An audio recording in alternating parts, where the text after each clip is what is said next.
નમસ્કાર મિત્રો, હું રાજેશ ભાસ્કર આપ સૌનું યુટ્યુબમાં આપણી આ ચેનલ પર સ્વાગત કરું છું. મિત્રો, આજે આપણે તારીખ 30 ડિસેમ્બર 2024ના કેટલાક મોસ્ટ ઇમ્પોર્ટન્ટ કરંટ અફેર અને અગાઉની પરીક્ષામાં પૂછાયેલા કેટલાક ઇમ્પોર્ટન્ટ પ્રશ્નો વિશે ડિટેલમાં ચર્ચા કરીશું, જે આપને આવનારી પરીક્ષા માટે ખૂબ જ ઉપયોગી સાબિત થશે. તો મિત્રો, આપ આ ચર્ચા સાથે જોડાઈ રહેજો અને વિડીયોને પહેલેથી લઈને છેલ્લે સુધી પૂરેપૂરો જોવાનો આગ્રહ રાખજો. તો ચલો મિત્રો, શરૂ કરીએ. શરૂઆત કરતાં પહેલાં જણાવી દઉં કે જો તમારે આપણી આ યુટ્યુબ ચેનલને સબસ્ક્રાઈબ કરવાનું હજી પણ બાકી હોય તો ચેનલને સબસ્ક્રાઈબ કરજો, નોટિફિકેશન બેલ આઇકોનને પ્રેસ કરીને. અને જો તમને વિડીયો પસંદ આવે તો વિડીયોને લાઇક કરજો અને તમારા જેટલા પણ મિત્રો છે બધા મિત્રો જોડે વિડીયોની લિંકને શેર કરજો. તો શરૂઆત કરીએ. સૌપ્રથમ જોઈશું અગાઉની પરીક્ષામાં પૂછાયેલા સામાન્ય વિજ્ઞાનના પ્રશ્નો, જેના જવાબો તમારે મને કમેન્ટ બોક્સમાં લખીને જણાવવાના છે. વિડીયોના લાસ્ટમાં જ્યારે હું તમને આ દરેક પ્રશ્નોના જવાબ જણાવું ત્યારે તમારે ચેક કરવાનું છે કે તમે આપેલા પ્રશ્નોના જવાબમાંથી કેટલા પ્રશ્નોના જવાબ સાચા છે, અને જેટલા પણ પ્રશ્નોના જવાબ સાચા હોય એનો આંકડો તમારે કમેન્ટમાં લખવાનો છે. 10માંથી કેટલા સાચા છે. ડેઇલી જીકે ટેસ્ટમાં આપણે રોજ 10 પ્રશ્નો પૂછીએ છીએ, એમાંથી 5 પ્રશ્નો સામાન્ય વિજ્ઞાનના હોય છે. બાકીના જે 5 પ્રશ્નો છે એ ગુજરાતની કલા, સંસ્કૃતિ અને વારસાના હોય છે. તો તમે તમારા આન્સર આપો નીચે કમેન્ટ બોક્સમાં, અને હું આજના કરંટ અફેરનો પ્રથમ પ્રશ્ન છે એની શરૂઆત કરું છું. આજનો પ્રથમ પ્રશ્ન છે કે તાજેતરમાં સ્પેસ ટેકનોલોજીના ઉપયોગથી વોટર રિસોર્સ ડેવલપમેન્ટ અને મેનેજમેન્ટ વધુ સારી રીતે થઈ શકે એ માટે જળ સંપત્તિ વિભાગે કોની સાથે MOU કર્યા છે? તો જવાબ આવશે સ્પેસ એપ્લિકેશન સેન્ટર. કોની જોડે? Space application centre. તો સુશાસન દિવસ એટલે 25 ડિસેમ્બરના રોજ મુખ્યમંત્રી ભૂપેન્દ્ર પટેલના અધ્યક્ષસ્થાને ગાંધીનગર ખાતે જળ સંપત્તિ વિભાગ અને સ્પેસ એપ્લિકેશન સેન્ટર, જે ઇસરોની એક બ્રાન્ચ છે, એના વચ્ચે MOU કરવામાં આવ્યા હતા. સ્પેસ ટેકનોલોજીના ઉપયોગથી વોટર રિસોર્સ ડેવલપમેન્ટ અને મેનેજમેન્ટ વધુ સારી રીતે થઈ શકે તેમજ વિભાગના અધિકારીઓની કેપેસિટી બિલ્ડિંગ થાય તે હેતુથી ટેકનિકલ કોલેબોરેશન કરવામાં આવ્યું છે. આ ટેકનિકલ કોલેબોરેશન માટે કરવામાં આવતા MOUનો સમયગાળો 5 વર્ષનો રહેશે. ગુજરાતના જળ સંપત્તિ વિભાગ દ્વારા રાજ્યમાં નવા વોટર કન્ઝર્વેશન સ્ટ્રક્ચર જેમ કે ડેમ, બેરેજ, વિયર, ચેકડેમ વગેરે બનાવવા તેમજ જે પણ હયાત સ્ટ્રક્ચરો છે એના મેન્ટેનન્સની કામગીરી પણ કરવામાં આવે છે. ડેમોના કેનાલ નેટવર્ક અને અન્ય સ્ત્રોતો થકી 32 લાખ હેક્ટર વિસ્તારમાં સિંચાઈ સુવિધા કેનાલ સિસ્ટમ દ્વારા પૂરી પાડવામાં આવી રહી છે. આ ઉપરાંત સૂચિત પાયલોટ સ્ટડીઝ તરીકે ઘેડ વિસ્તારમાં પાણી ભરાવાના પ્રશ્નો, સૌરાષ્ટ્ર અને દક્ષિણ ગુજરાતમાં ખારાશનો પ્રવેશ અને ઉત્તર ગુજરાતમાં જળ સંરક્ષણ અને જળચર રિચાર્જનો સમાવેશ કરવામાં આવ્યો છે.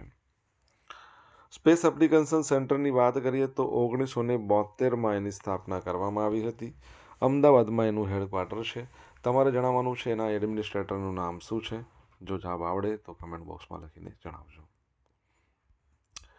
સેકન્ડ પ્રશ્ન, તાજેતરમાં સમગ્ર ભારતમાં બાયોગેસ પ્લાન્ટને વિસ્તારવા સુઝુકીએ કોના સાથે કરાર કર્યા છે?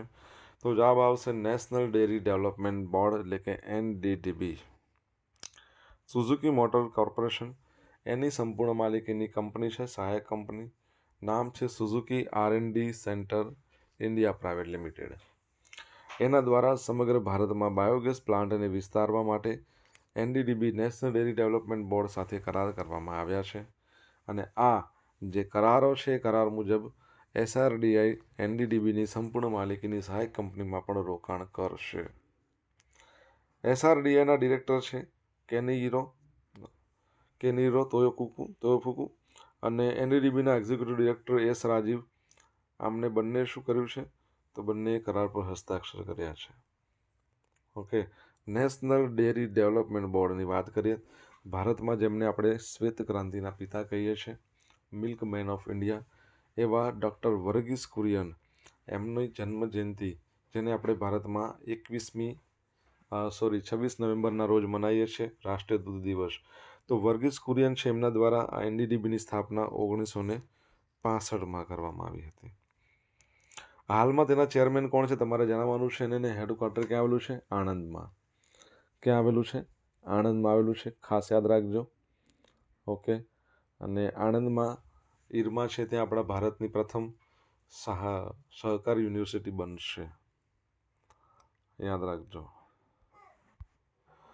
મલયાલમ સાહિત્યના અને સિનેમાના દિગ્ગજ એવા MT વાસુદેવન નાયરનું અવસાન થઈ ગયું છે. તો મલયાલમ લેખક અને પટકથા લેખક MT વાસુદેવન નાયરનું 91 વર્ષની વયે અવસાન થયું છે.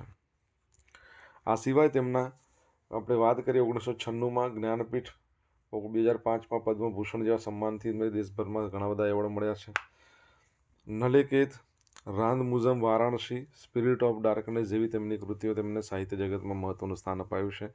એમનો જન્મ જુલાઈ 1933માં પલક્કડ નજીક કુડાલુરમાં થયો હતો. વિક્ટોરિયા કોલેજમાંથી રસાયણશાસ્ત્રમાં BScની ડિગ્રી મેળવી. સ્નાતક થયા પછી તેઓ શિક્ષક બન્યા, પરંતુ એમની જે સાહિત્યિક સફર ત્યારે શરૂ થઈ જ્યારે તેમની વાર્તા જય કેરલમ મેગેઝિનમાં પ્રકાશિત થવા લાગી હતી. તમને ખબર છે રિસન્ટલી ઘણા બધા મહાનુભાવોના નિધન થયા છે, બરાબર છે. રતન ટાટાથી માંડીને તમને ખબર હોય તો આપણા ભારતના પૂર્વ પ્રાઇમ મિનિસ્ટર મનમોહન સિંહ સુધીના બધાના અવસાન થયા છે. તમારા માટે એક પ્રશ્ન છે મિત્રો, કે રિસન્ટલી તબલાવાદક હતા, વિશ્વના બહુ મોટા મહાન તબલાવાદક, એમનું અવસાન થઈ ગયું. એમનું નામ તમને ખબર હોય તો કમેન્ટ બોક્સમાં લખીને જણાવી શકો છો.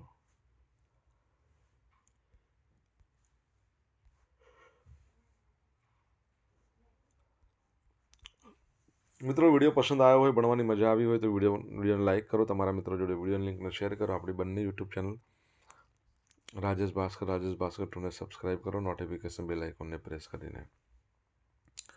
જો તમારે ડેલી કરંટ અફેરની PDF જોઈતી હોય, પોલ્સ પણ તમારે જાતે જોડે જોઈતા હોય તો આપણી ટેલિગ્રામ ચેનલને જોઈન કરો, જેની લિંક વિડીયોની ડિસ્ક્રિપ્શનમાં આપેલી છે. પોલ્સ પણ રમવા મળશે. ડેલી કરંટ અફેરની PDF તમને ત્યાં મળી રહેશે.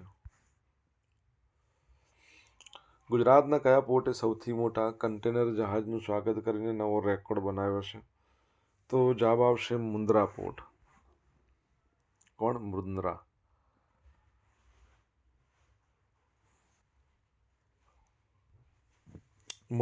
મુન્દ્રા પોર્ટે સૌથી મોટા કન્ટેનર જહાજનું સ્વાગત કરીને નવો રેકોર્ડ બનાવ્યો છે. આ રેકોર્ડ બનાવનાર port logistic company Adani ports and special economic zone લિમિટેડનું છે, EPSEZ. પ્રથમ વખત LNG સંચાલિત container, liquefied natural gas, LNG એટલે. તો આ કન્ટેનર જહાજ CMA-CGM ફોર્ટ ડાયમંડ અદાણી પોર્ટના કન્ટેનર ટર્મિનલ CC4 એના પર આવી પહોંચ્યું છે. CMA-CGM ફોર્ટ ડાયમંડ જહાજની લંબાઈ 268 મીટર છે. LNG સંચાલિત જહાજોની શ્રેણીમાં ત્રીજું જહાજ છે. એની ક્ષમતા 7000 કન્ટેનરની છે. અને આ જહાજને CIME X2K/AS1 આ કંપની દ્વારા ભારતની CMA-CGM પ્રતિષ્ઠિત સેવાઓમાં એકમાં સામેલ કરવામાં આવ્યું છે. ઓકે. તમને ખબર છે એ પોર્ટ પરથી યાદ આવ્યું કે કયા એવા રાજ્યની અંદર વધાવન અથવા તો વાધવન નામનું એક પોર્ટ બનાવવામાં આવી રહ્યું છે, જેને કહી શકીએ ભારતનું ગ્રીનફિલ્ડ પોર્ટ અને બહુ મોટું પોર્ટ બનશે. તમને તમને રાજ્યનું નામ ખબર હોય તો કમેન્ટ બોક્સમાં લખીને જણાવો. તાજેતરમાં ભારત દ્વારા કયા દેશને વિવિધ વિકાસ કાર્યો માટે રૂપિયા 2371 મિલિયનની સહાય આપવામાં આવી છે? તો શ્રીલંકાને આપવામાં આવી છે. ઓકે. તો શ્રીલંકાના પૂર્વ પ્રાંતોમાં 33 જેટલા વિકાસ કાર્યો કરવા માટે આશરે 2371 મિલિયન રૂપિયાની સહાય કરવાનું છે, જેમાં મુખ્યત્વે હજુ સુધી પ્રમાણમાં પછાત રહેલા પૂર્વ પ્રાંતોમાં શિક્ષણ, એના માટે 1315 મિલિયન, આરોગ્ય સેવાઓ 700 મિલિયન, કૃષિ વિકાસ માટે 620 મિલિયન ફાળવવામાં આવશે. તેમજ શ્રીલંકાના આરોગ્ય મંત્રી છે, જેમનું નામ યાદ રાખજો, નલિંદા જયથિસા, એમણે આ માહિતી આપી હતી. શ્રીલંકાની વાત કરીએ, કેપિટલ શ્રી જયવર્ધનપુરે કોટે છે. પ્રેસિડેન્ટનું નામ તમારે કહેવાનું છે. થોડા સમય પહેલાં અહીંયા આવ્યા હતા, આપણે ભણ્યા હતા, બરાબર છે. અને હરિણી અમરીસુરિયા એના હાલના CM છે, યાદ રાખજો. સુઝુકી મોટર કોર્પોરેશનના ભૂતપૂર્વ ચેરમેન ઓસામુ સુઝુકીનું અવસાન. તો તાજેતરમાં સુઝુકી મોટર કોર્પોરેશનના ભૂતપૂર્વ ચેરમેન ઓસુમુ સુઝુકીનું 94 વર્ષની વયે અવસાન થયું છે. તેઓ લિમ્ફોમા નામની બીમારીથી પીડિત હતા. તેમના પ્રયાસોને કારણે જ સુઝુકીની નાની કાર અને મોટરસાઇકલને દુનિયાભરમાં એક અલગ ઓળખ મળી, જે તેના 2 વખતના કંપનીના ચેરમેન હતા. અને તેમના માર્ગદર્શન હેઠળ સુઝુકી મોટર, જનરલ મોટર્સ અને ફોક્સવેગન આ બંને સાથે વ્યૂહાત્મક ભાગીદારીમાં પ્રવેશ કર્યો હતો. 1982ની વાત કરીએ તો મારુતિએ ભારત સરકાર સાથે સંયુક્ત સાહસની રચના કરી. આ ભાગીદારીએ મારુતિ 800 નામની નાની કાર રજૂ કરી અને તેમનો જન્મ 30 જાન્યુઆરી 1930ના રોજ જાપાનના મેરોમાં થયો હતો. ઓકે, યાદ રાખજો. સુઝુકીની વાત કરીએ તો 1938માં એની સ્થાપના થઈ અને એના જે એનું હેડક્વાર્ટર ક્યાં આવ્યું છે કમેન્ટ બોક્સમાં લખીને જણાવો. સોશિયલ મીડિયાના માધ્યમથી તમે મારી જોડે કનેક્ટ રહી શકો છો. મારું ઇન્સ્ટા આઈડી છે rajesh.i.bhaskar. મારું ફેસબુક આઈડી છે RI ભાસ્કર. અને જે ટેલિગ્રામ આઈડી છે, બરાબર છે, એમાંથી જતું રહ્યું, જે ટેલિગ્રામ ચેનલ છે આપણી, ટેલિગ્રામ આઈડી ત્યાં આપેલું છે. સોરી, આ ટેલિગ્રામ ચેનલ છે રાજેશ ભાસ્કર નામની. તો એને તમે જોઈન કરજો. જો મિત્રો ભણવાની મજા આવી હોય તો વિડીયોને લાઇક કરજો. તમારા મિત્રો જોડે વિડીયોની લિંકને શેર કરજો. ચેનલ સબસ્ક્રાઈબ કરવાની બાકી તો સબસ્ક્રાઈબ કરજો, નોટિફિકેશન બેલ આઇકોનને પ્રેસ કરીને. તાજેતરમાં પ્રધાનમંત્રી નરેન્દ્ર મોદીએ કયા રાજ્યમાં કેન બેતવા નદીને જોડતી રાષ્ટ્રીય પરિયોજનાનો શિલાન્યાસ કર્યો? તો જવાબ આવશે મધ્યપ્રદેશમાં. તો તાજેતરમાં પ્રધાનમંત્રી નરેન્દ્ર મોદીએ પૂર્વ વડાપ્રધાન અટલ બિહારી વાજપેયીજીની 100મા નંબરની જન્મ જયંતિએ મધ્યપ્રદેશમાં કેન બેતવા નદીને જોડતી રાષ્ટ્રીય પરિયોજનાઓનો શિલાન્યાસ કર્યો. ઓકે, અને આ જે રાષ્ટ્રીય, એક મિનિટ, શું પ્રોબ્લેમ થયો છે? રાષ્ટ્રીય પરિપ્રેક્ષ્ય યોજના હેઠળ દેશની પ્રથમ નદીઓને એકબીજા સાથે જોડવાની યોજના છે. અને સાથે સાથે hydro power projects, green energy, એમાં 1000 મેગાવોટનું વધુનું યોગદાન આપશે. Can Betwa link national project દેશની સૌથી મોટી સિંચાઈ પ્રોજેક્ટ જે ભૂગર્ભ દબાણયુક્ત પાઇપલાઇન્સ સિસ્ટમ અપનાવે છે.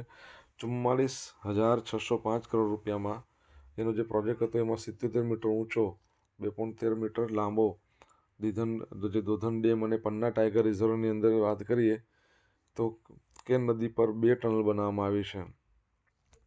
આ ડેમમાં 2.853 મિલિયન ક્યુબિક મીટર પાણીનો સંગ્રહ કરવામાં આવશે. આ ઉપરાંત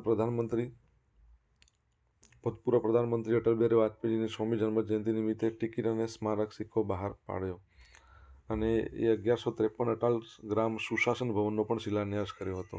ઉર્જા પર્યાપ્તતા અને હરિયાણા ઉર્જાને પ્રોત્સાહન આપવાની તેમની પ્રતિબદ્ધતાને અનુરૂપ પ્રધાનમંત્રી મધ્યપ્રદેશના ખંડવા જિલ્લામાં ઓમકારેશ્વર ખાતે સ્થાપિત ઓમકારેશ્વર ફ્લોટિંગ સોલર પ્રોજેક્ટનું પણ ઉદ્ઘાટન કર્યું છે. મધ્યપ્રદેશની વાત કરીએ, કેપિટલ એનું ભોપાલ છે. સીએમનું નામ તમને બધાને ખબર છે શું છે. અને ગવર્નરની વાત કરીએ, સીએમનું નામ તમને ખબર છે મોહન યાદવ છે. ગવર્નરનું નામ તમારે કહેવાનું છે. અને હાઈકોર્ટ એની જબલપુરમાં આવેલી છે. કઈ જગ્યાએ? જબલપુરમાં છે. તો એ બાબત યાદ રાખજો. આગળ વધીએ છીએ.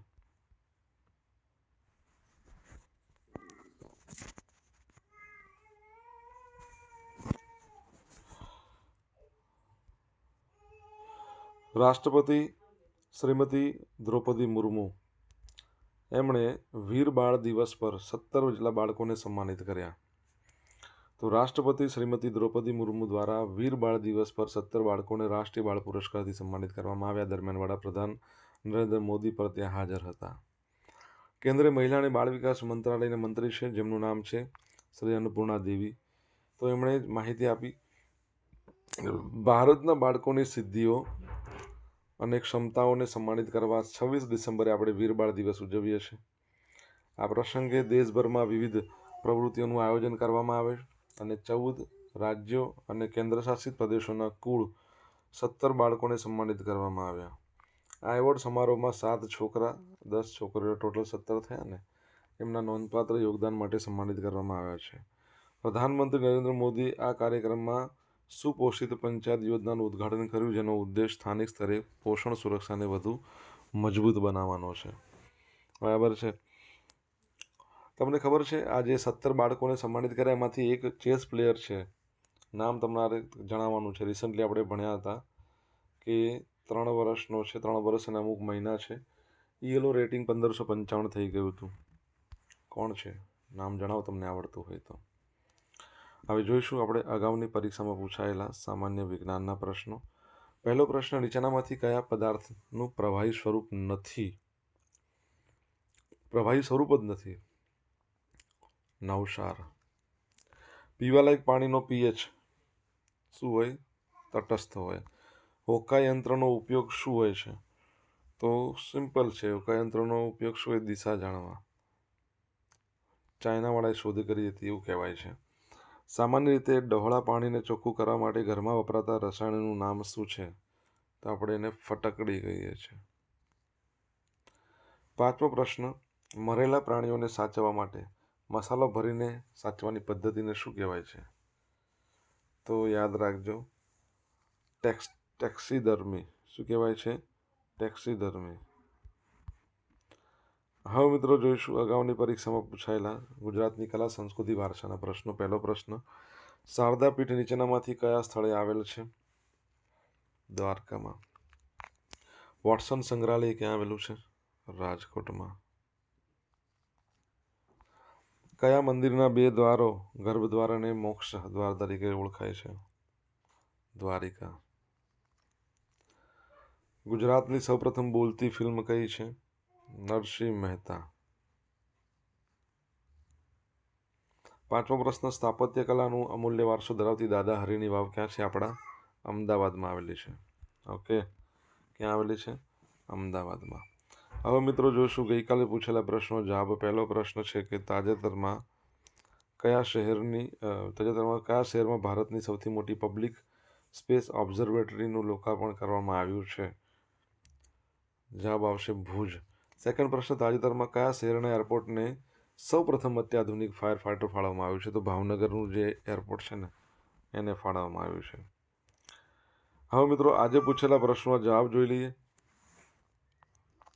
પહેલો પ્રશ્ન તો સ્પેસ એપ્લિકેશન સેન્ટરના એડમિનિસ્ટ્રેટરનું નામ શું છે?